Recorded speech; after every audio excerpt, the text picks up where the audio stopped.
Today I've joined colleagues drawn from the Seventh Adventist Church, young professionals coming to speak against abductions in the Republic of Kenya, and more specifically the abduction of Ronnie Kiplangat, which happened in church. As you all know and as you are aware, there have been incidences where places of worship have been desecrated.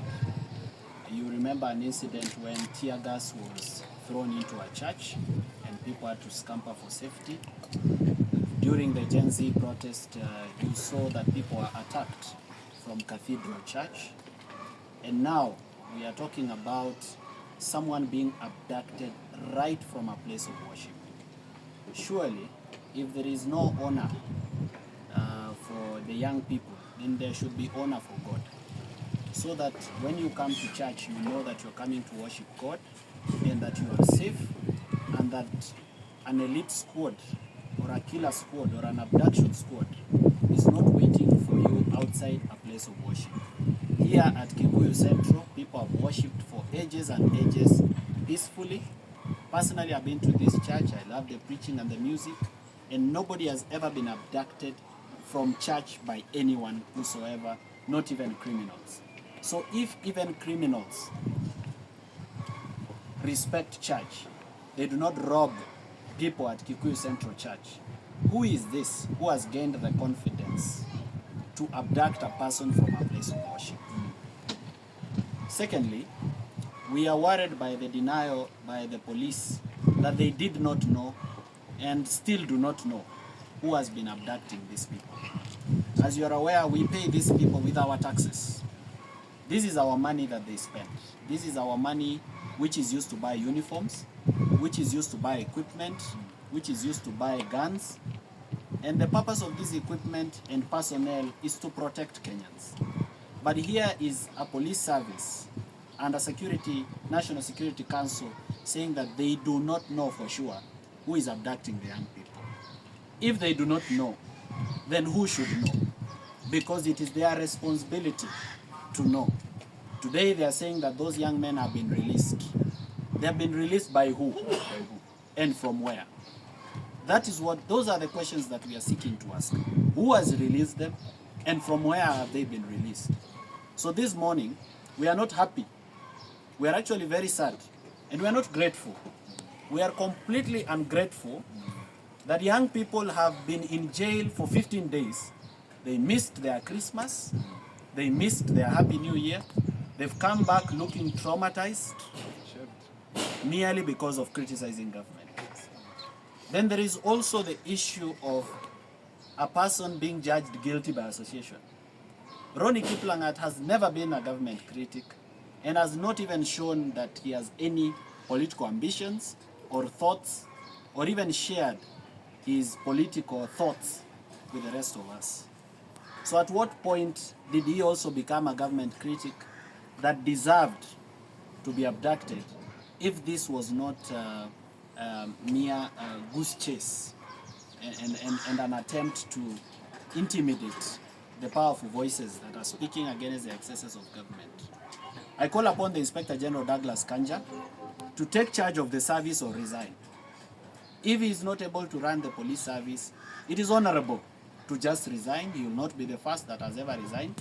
Resigning is more honorable than failing. He should not say that there are people who are not under his command that are abducting people. That is illegal under our national law and even international law. So today we speak against the desecration of places of worship, the tear gassing of places of worship, the burning of places of worship as we saw in the 2007 violence, and now the abduction of people from church. Let churches and mosques and sacred places of worship be safe. Let Kenyans go there and find the Lord. Let them go there and their burdens are lifted at Calvary. Let them go there and be safe. Let them go there and find that there is a place where they can find living water and the bread of heaven. But let them not come to church fearing that they are going to be abducted, because then we are going to make our young generation afraid of seeking God, and we will not have a generation in the future. As the young people of Kenya, we are saying we are not too young for leadership. And when an opportunity arises and when it comes, we are ready and willing to show that we have the intellect and the ability to lead this nation. But at this point, we want our rights to be respected and honored, so that if I make a mistake, I as Morara Kebaso, I should be properly arrested by a uniformed police officer, informed of my reason of arrest, be taken to a police station gazetted by law, booked into an occurrence book with time, be allowed an opportunity to see an advocate, be allowed access to food and medicine. Not the way we saw what happened to Okia Omtata. Even in biblical terms, you cannot deny a person or a prisoner food or medicine. Let me be given access to that medicine and food, and let me be produced before a court of law as per my rights under Article 49 of the Constitution of the rights of arrested persons, and Article 50 on the right to a fair hearing and fair trial. So that if I'm found guilty, then the law should take its course. But to be abducted and released, it is what we call in biology capture and recapture. It is a very bad game. And some of these people, they have sicknesses that the police are unaware of. Someday they'll abduct someone like Morara and something tragic will happen. And you'll throw a whole country into flames, into violence, merely because of being careless or because of not allowing people to speak their mind. That is all I have to say. We have been reliably informed, and the media has that information, that Ronnie Kiplangat was found somewhere in Machakos, and Bernard Kavuli, who was abducted from Ngong, was found in Kitale, which is several kilometers away from Ngong. Then we've also had news that Bernard Kavuli was also found in, I think it's Nairobi CBD. This is sad. This is sad because leo ni mimi, kesho ni wewe. Let us stand against these abductions, and more so the desecration of places of worship, like it happened in Kikuyu Central Church, where a person is abducted from church. Maybe you have seen a lot of cameras along this path, and maybe the neighbors or the church leaders were asking for these CCTV cameras, and they were denied. Maybe what is your take? I believe generally in the Republic of Kenya there is fear. And we need to embolden and make every Kenyan feel courageous and safe in our country. I know that, and I'm aware of it, that the church had sought some of the CCTV images of this place, but some members of the public were unwilling to volunteer this information or this data. We do not want to belabor them or burden them. Everybody is afraid.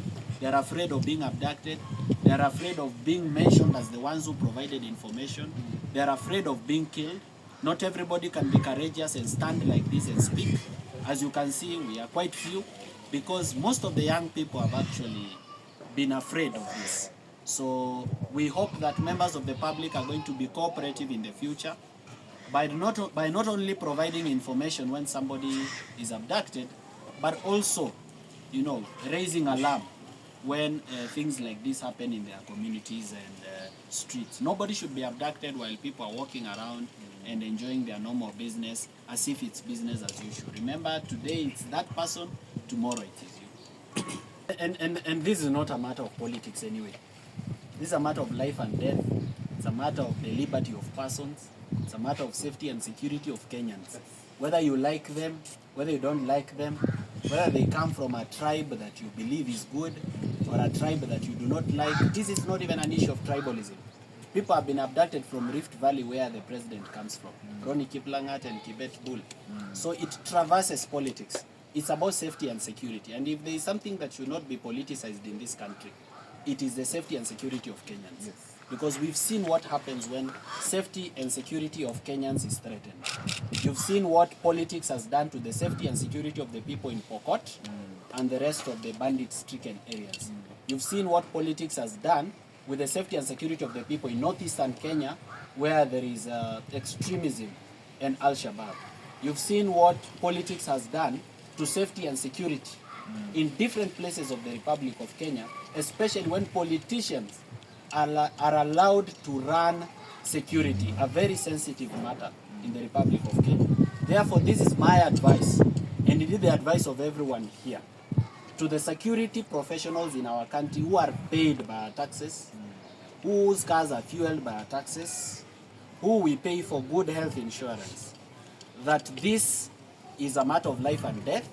Take it seriously, don't politicize with it, and do not permit politicians to run the security sector of our country. Please allow people to be safe, because that's the only thing that is left.